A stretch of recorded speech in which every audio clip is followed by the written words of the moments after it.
Hi students, आज हम लोग पढ़ने वाले हैं क्लास 12 का फिजिक्स। पिछले वीडियो में आपको याद होगा हम लोगों ने कुछ नियम पढ़े थे। ठीक है, एम्पियर का नियम था, दाएं हाथ की हथेली का नियम था, अंगूठे का नियम था, जो कि बहुत इम्पोर्टेंट था। आज भी एक टॉपिक आपको हम बताने जा रहे हैं जो कि बहुत ही इम्पोर्टेंट है, और ये टॉपिक है, आप देख सकते हैं, बायो सेवार्ट का नियम। आज ये सिर्फ एक ही टॉपिक चलेगा, लेकिन ये टॉपिक बहुत ही जरूरी है। इसको आप ध्यान से अंत तक वीडियो को देखिएगा। ठीक है, बायो सेवार्ट का नियम। बायो सेवार्ट जो है वैज्ञानिक का नाम है। ठीक है, दो वैज्ञानिक थे, बायो और सेवार्ट। तो उन्होंने जो नियम दिया है वो नियम क्या दिया है, तो मैं आपको याद दिलाऊं। आपने ओर्स्टेड का प्रयोग पढ़ा है। ओर्स्टेड के प्रयोग में आप देख रहे थे, उन्होंने पता किया कि जब एक तार से धारा प्रवाहित हो रही होगी तो उसके चारों ओर चुंबकीय क्षेत्र जो है उत्पन्न हो जाता है। ठीक है, तो कुछ वैसा ही प्रयोग और उसी से संबंधित मिलता जुलता प्रयोग बायो सेवार्ट ने भी किया है। समझिए, तो उस प्रयोग को थोड़ा सा और आगे जो है बढ़ाया गया है, जो कि बायो सेवार्ट नाम से जाना जाता है। देखिए क्या है, आइए इसका थोड़ा सा परिचय हम जानते हैं। पहले धारावाही चालक के कारण, ध्यान दीजिएगा, धारावाही चालक यानी कोई ऐसा चालक जिसमें धारा प्रवाह हो रहा हो, के कारण चालक के चारों ओर एक चुंबकीय क्षेत्र उत्पन्न होता है। अभी आपको बताया हमने कि ऐसा जो है आपको ओर्स्टेड ने भी सोचा था। चुंबकीय क्षेत्र उत्पन्न होता है। सन 1920 ईस्वी में फ्रांसीसी वैज्ञानिक बायो तथा सेवार्ट ने विभिन्न धारावाही चालकों द्वारा उत्पन्न चुंबकीय क्षेत्रों का अध्ययन करने के लिए अनेक प्रयोग किए। इन प्रयोगों के आधार पर उन्होंने धारावाही चालक के समीप किसी बिंदु पर चुंबकीय क्षेत्र की तीव्रता ज्ञात करने के लिए एक नियम का प्रतिपादन किया, जिसे बायो सेवार्ट का नियम कहते हैं। ध्यान दीजिएगा कि ओर्स्टेड का भी हमने बताया कि ओर्स्टेड के प्रयोग का ही ये थोड़ा सा नेक्स्ट लेवल है। तो आप ध्यान दीजिए कि चुंबकीय क्षेत्र उत्पन्न होता है, ये लोग भी मानते हैं और ये कथन सत्य भी है। उसके जस्ट नीचे कह रहा है कि उन्होंने प्रयोग में क्या देखना चाहा कि चुंबकीय क्षेत्र की तीव्रता, ध्यान दीजिएगा इस बात पे, चुंबकीय क्षेत्र की तीव्रता जो है उस बिंदु पर, धारावाही चालक के किसी एक बिंदु पर उसके चुंबकीय क्षेत्र की तीव्रता कितनी है, ये ज्ञात करने के लिए उन लोगों ने नियम दिया, जिस नियम का नाम जो है उन्हीं दोनों लोगों के नाम पर बायो सेवार्ट का नियम दिया गया। समझ में आ रही बात? फिर से समझ लेते हैं कि किसी धारावाही चालक, जैसे ये एक तार है, इस तार से अगर हम धारा प्रवाहित कराएं तो इसके चारों तरफ, ठीक है, इधर भी, ऊपर भी, नीचे भी, ठीक है, क्या बनेंगे? चुंबकीय क्षेत्र बनेंगे। तो अब जो है ये ओर्स्टेड का भी प्रयोग था, ये लोग भी मानते हैं।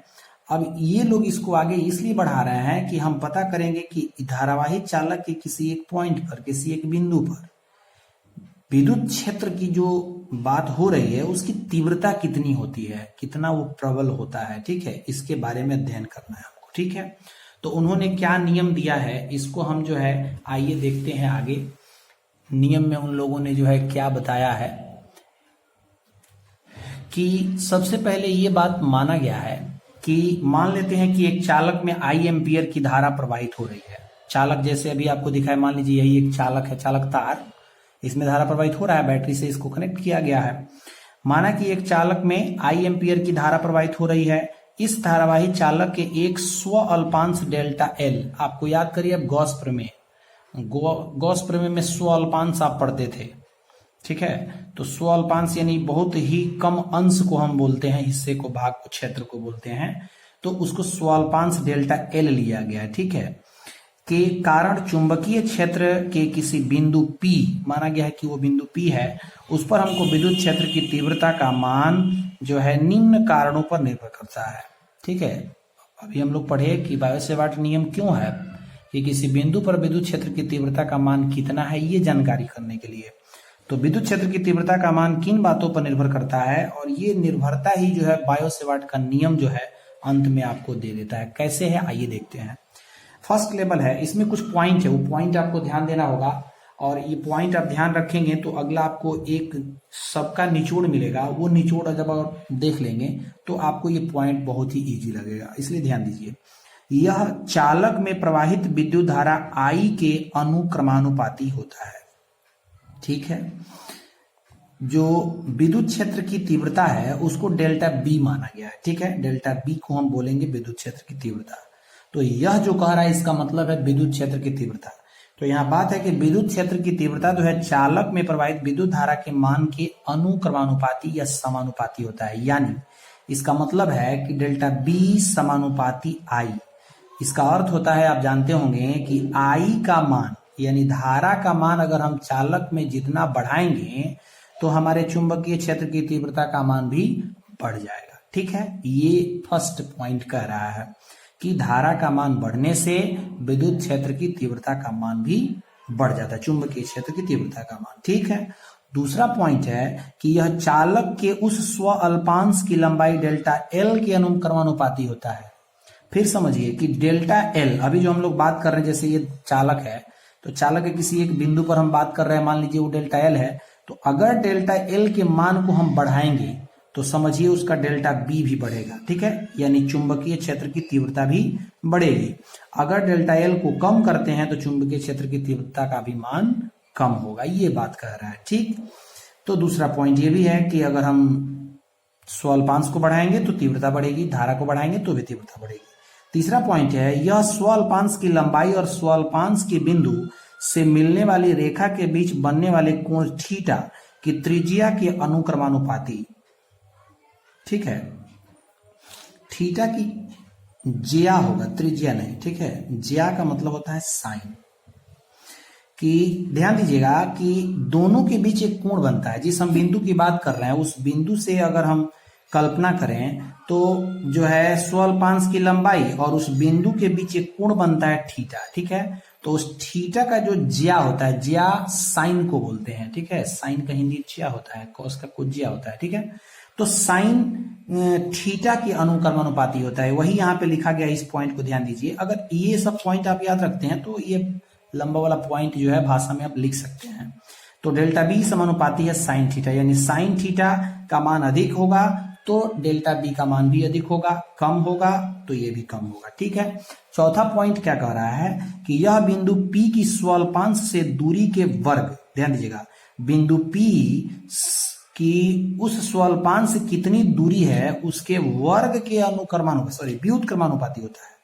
ठीक है, उसके वर्ग के व्युत्क्रमानुपाती होता है। देखिए कैसे कि डेल्टा बी समानुपाती 1/r²। आपको याद रहेगा कूलम्ब्स लॉ, कूलम्ब का नियम, उसमें आपको दूरी के वर्ग के व्युत्क्रमानुपाती आपको मिल रहा था, यहाँ पे व्युत्क्रमानुपाती होगा, देखिएगा। ठीक है, तो डेल्टा बी समानुपाती 1/r², 1/r² कर देंगे तो इसको व्युत्क्रम कहते हैं। ठीक है, आर का वर्ग यहाँ पे लिखा गया है, आप देख सकते हैं। ठीक है, तो वही कह रहा है कि दूरी का जो वर्ग होगा उसके व्युत्क्रमानुपाती होता है। आपको इसका अर्थ क्या होता है, देखिए कि अगर हम आर का मान कम करेंगे, आर का मान कम करेंगे तो डेल्टा बी बढ़ेगा, और आर का मान अगर हम बढ़ाते हैं तो डेल्टा बी का मान घटेगा।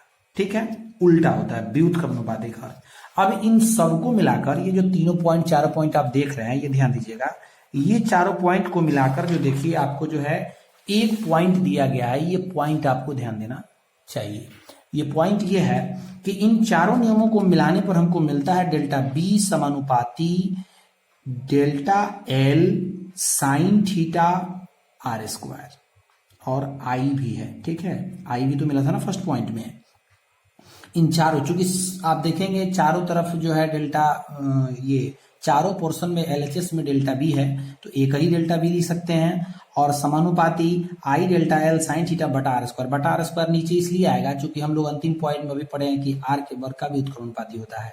आपको पता है समानुपाती जब हटाते हैं तो एक नियतांक आ जाता है, वो नियतांक यहाँ पे के लागू हुआ है। ठीक, ये जो ब्रैकेट में आप देख रहे हैं, इसको अगर आप बेहतर तरीके से देख लें तो वो चारों पॉइंट आपको ध्यान में हो जाएगा। देखिए कैसे, तो यहाँ पे मिल के आता है delta B = k × I delta L sine theta r²। ये आपको जो है महत्वपूर्ण बायो-सेवार्ट का नियम है, सबका रूप। इसमें लिखा भी गया है, देखिए, इस संबंध को ही बायो-सेवार्ट का नियम कहते हैं। ठीक है, इसे लाप्लास का नियम भी कहा जाता है। ध्यान दीजिएगा, ये भी एक वैज्ञानिक ही है, इसको लाप्लास का नियम भी नाम दिया गया है। यहाँ के एक अनुक्रमानुपातिक नियतांक है। एसआई पद्धति में के का मान जो है इतना होता है, ऑब्जेक्टिव में आता है, याद रखिएगा।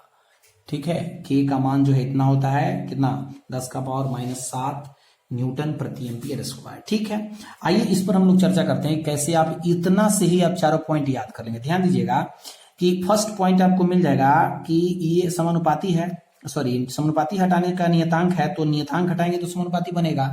तो इसका मतलब है कि ये सबको अगर हम नियतांक माने तो डेल्टा बी समानुपाती आई मिलेगा, जो कि फर्स्ट पॉइंट है। ठीक है, उसी तरह से डेल्टा बी समानुपाती डेल्टा एल मिलेगा, उसी तरह से डेल्टा बी समानुपाती साइन थीटा मिलेगा, और उसी तरह से डेल्टा बी समानुपाती 1/r², जो कि चौथा नंबर पॉइंट है। ठीक है, तो ये आप जो है पूरा बढ़िया से याद कर लीजिए ये सूत्र, और इसी सूत्र में जो है बायो सेवार्ट नियम के चारों पॉइंट छिपे हुए हैं, ऐसा आप बता सकते हैं। ठीक है, इसको बढ़िया से आप देख लीजिएगा, बहुत ही इंपॉर्टेंट है, बहुत बार पूछता है।